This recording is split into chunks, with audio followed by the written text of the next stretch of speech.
And so on a lower level, I find this interesting. And you don't really encounter this to the same degree in men. And so I wonder kind of why. Maybe, Andrew, you have some thoughts. Maybe, Eric, you do too. Absolutely. Andrew, you want to take it? All right, go ahead, man. I mean, that's a lot of reasons, but I think, the media has a lot to do with it. Over the last 30, 20 years, I think I think women are always attracted to a guy with the edge. I think that's always been innate in women. They always look for the man that shows some type of dominance. But I think through the media, through music, through films, they have definitely propelled the image of the criminal and made him look like the epitome of manhood to a lot of women, especially if you grow up in the inner city. So a lot of times women can't, they accept that irrationality as bravado when it's really just the dude is a little slow. He don't know how to express himself through his thoughts and his mind, so he got to express it with violence. And when they meet a guy that's more articulate or know how to diffuse the situation more amicably, they might attribute him as being soft. Like I said earlier, like the type of men that women date often dictate how they view you as a man or lack thereof. So I just think the media and just the mainstream culture has kind of clouded the mind of not just women being attracted to men, being attracted to those type of men, but young men wanting to be those kind of men as well. So I think it comes a lot comes from that. Yeah, I do have a bit of a different take. I think that women like violence just as much as men do. I think they enjoy violence.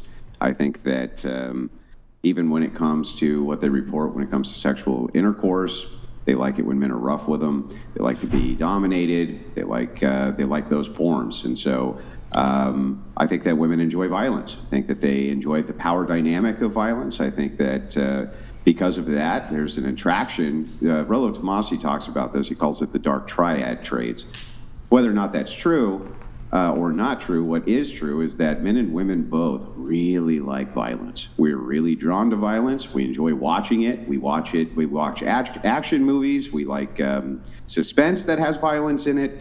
If there's violence in society, we're enjoying it, and that's part of human nature. And so I think that women who enjoy powerful men and often enjoy being dominated by powerful men are attracted to those traits.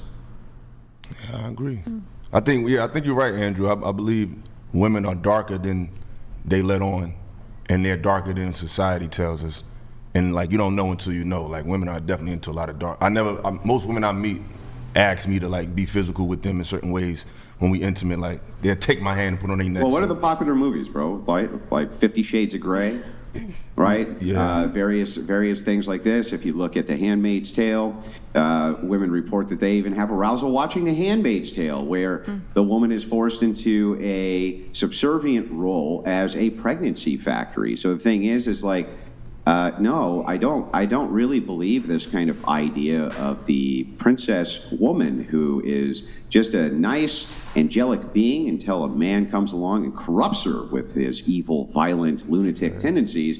No, I think the opposite. I think that women are just as prone to enjoy violence as men are. And in some ways, they enjoy it in a different way. Instead of being violent, in some ways, they enjoy domination that men do not enjoy from other men. So that's there's like a bunch of complexity here when it comes to the intersexual dynamics and violence. Remember that poll you put up a couple weeks ago? Valid confirmed all of that. I don't know if y'all seen it, but we looked up. Well, just look at the sexual fantasies that they have. They have sexual fantasies of being dominated, sexual fantasies of, I think that goes both ways. Being essayed. It's like it's insane. Like, men don't have sexual fantasies of being essayed. They just don't have them ever. But definitely that's high on the scale for a reported sexual fantasy for women. So I do think that they are attracted to this, and I think that it has to do with power. In many ways, it actually makes sense. A man who's extremely dangerous is probably a man who can really protect you very well.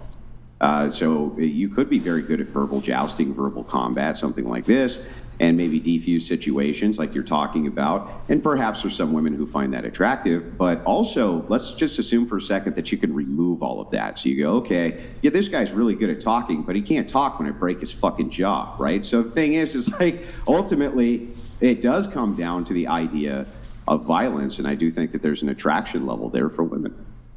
Absolutely. What you was about to say? You was about to say something? Oh, yeah. I said, I think it goes both ways. Like you guys stated earlier that violence is a thing amongst humanity. Both men and women like to watch it. Guys like watching UFC fights and things like that. And I think women, if we want to say like it in men from our ways, is from like leadership and like aggression and like stance. Yeah, I submit as like a feminine piece. Yeah, I agree. I think, I don't know, teach his own, but I think that people are drawn to competitive fervor. I think the love of violence is more societal induced than a natural thing. I don't think people just wake up and born to be drawn to violence. I think people are drawn to who's going to win this competition, who's going to win this argument, who's going to win. I think we're attracted to the spectacle of conflict. I don't think that being in love with violence is a natural inclination that we develop. I think the society that we live in, especially in America, has desensitized us to violence and increased our love for violence. I don't think that's a natural thing, in my opinion. Well, I think the historic standard would disagree with you. I mean, violence has always been a way of life for humanity, and it's been a necessity. Men need to, and here's the truth. Nobody likes to hear this, but the truth is that men have to kill each other. They have to kill each other over resources. They have to kill each other over women. They have to kill each other over children, over defense.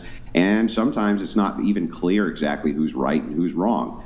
But ultimately, it is a part of the nature of living that we used to have to kill for everything. We used to have to kill for our food. We're actually remarkably displaced from violence and death. So, for instance, you go to a funeral, the body's all prepared for you. People used to have to prepare the dead bodies of their kin themselves. You go to the grocery store and the meat is all packaged for you. You don't have to get into the violence of ripping an animal to pieces, quartering it, salting it so that you can have it later. In fact, I would say it's part of this desensitization to or people used to be far more desensitized to violence than they are now. Now you say, well, the media kind of, they show you the John Wick movie and things like this, but I mean, that used to be actually a way of life for people that, the chances that you got through life without hurting somebody else actually weren't very good. I hear you, but that's two different things. I think what you're talking about is a survival mechanism where you might have to kill to eat. That's one thing. Being attracted to witnessing a spectacle of violence is not the same thing. You don't need to do that. I don't need to watch people kill each other and beat each other up to survive. Now I might have to beat, hold on. I get what you, go ahead. I might have to beat somebody up to defend my family. I might have to kill an animal to feed my family. But the love of just watching violence for the sake of violence, I don't think that's natural. And I think those are two separate topics. I think the only thing in common is the act of violence, but watching violence and seeking it out to watch it for recreation and using violence to protect my life and livelihood are two different concepts. I think I have to give you a strong disagree. So I used to think something similar to this until I started to dive into the philosophy behind violence and the ideas behind it. And ultimately, the truth is that people don't have to get up in a tree stand anymore and shoot deer. They don't have to do that for anywhere in North America. They do it because they really like to kill, right? We do like the process of the kill. We like the process of the hunt. We like the process of taking down the game. We like the process of standing over it with our foot on it and then holding the head up and giving that predator roar, right? Men love that shit. And some men like that. Every man don't like that. You may think that they don't, but they love getting in the boxing ring. They love jacking each other's jaw. Men will beat the holy shit out of each other and then help each other up and show them, the guy that they beat up, how to do it better next time. They'll get into an arena with each other, give each other concussions, and shake each other's hands afterwards and thank the other guy for the pleasure of getting their own face kicked in. No, man, I staunchly disagree. I think that men enjoy the process of violence, that it's in many ways ingrained in us because it's necessary for the existence and survival of humanity. We've simply forgotten that. And so instead we kind of say, we demonize it in a way. We demonize rough play, rowdiness, men attacking each other, things like this. When it used to be very commonplace. I mean, it used to be commonplace when my dad was a kid in school that kids would kick the holy shit out of each other and the teachers would just come by and be like, all right, now that's enough of that. There wasn't suspensions and jail time and this and that. It was baked into the pie that men needed to sometimes take care of that, right? That's part of who we are and what we do. Now, do I think you should be enslaved to those passions? No. But do I understand why there's an enjoyment level to the hunt, an enjoyment level to the kill, why that would be necessary for humans to have that? Yeah. And so I understand why men and the propensity for violence is somewhat ingrained inside of us. Yeah. Oh, go ahead. Somebody want to say something?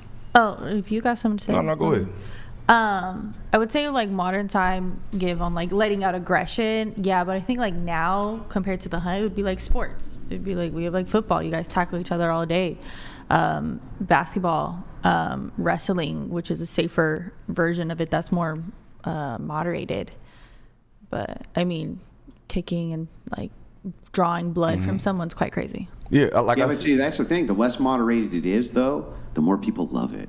So, like, yeah, the UFC fight, the cage fight, yeah, that's great. But if you go to, people pay big bucks to go overseas to watch bare knuckle fighting where they don't have those rules, right? Where the violent overtone is even worse. People love violence. And the thing is there's an ingratiation in men to enjoy the process of violence. It's actually ingrained in us for the purpose of survival.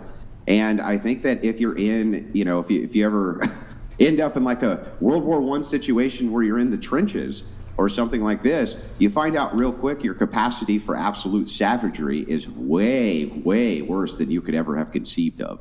And that's why a lot of those guys don't ever like talking about that. These are kind of war heroes, things like this. It's not just the fact that they have to live with killing lots of people. It's the fact that they have to live with the internal understanding that they were capable of things that they could never have imagined they were capable of.